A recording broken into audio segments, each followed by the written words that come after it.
While in his attempts to broker peace between both nations, President Donald Trump says he's finding it more difficult to deal with Ukraine than Russia. Talking to reporters in the White House Oval Office, President Trump says the U.S. is doing very well with Russia and it may be easier dealing with Moscow than with Ukraine. Meanwhile, the U.S. has temporarily suspended Ukraine's access to some satellite imagery after pausing military aid to the country. And the Trump administration says it is immediately pulling $400 million of federal funding from Columbia University, saying it fails to fight sanctions against the nation. The ultimatum issued late Friday signals a possible escalation from the rebel group after their assaults ended in January following a ceasefire between Israel and Hamas. The Houthis, who are backed by Iran, launched more than 100 attacks targeting ships in the Red Sea and the Gulf of Aden following Israel's war with Hamas in Gaza. They claimed their raids were in solidarity with Palestinians in the besieged enclave.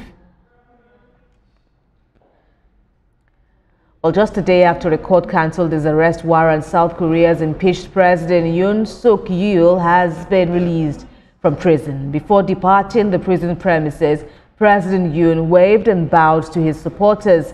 His lawyers say the court decision confirms that the president's detention was problematic in both procedural and substantive aspects, calling the ruling the beginning of a journey towards restoring the rule of law.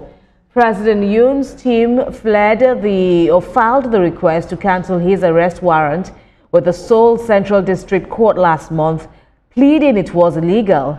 He was arrested in January on charges of insurrection over his brief imposition of martial law in December of 2024. Back in Africa, the United Nations says several persons have been reported dead in South Sudan after a UN helicopter was shot at in an attempt to evacuate members of the National Army. A statement issued by its mission in South Sudan says one crew member died. The statement also adds that an injured South Sudanese general and several other troops were also killed during the evacuation attempt in the Upper Nile state. The UN says the attack on its helicopter may constitute a war crime.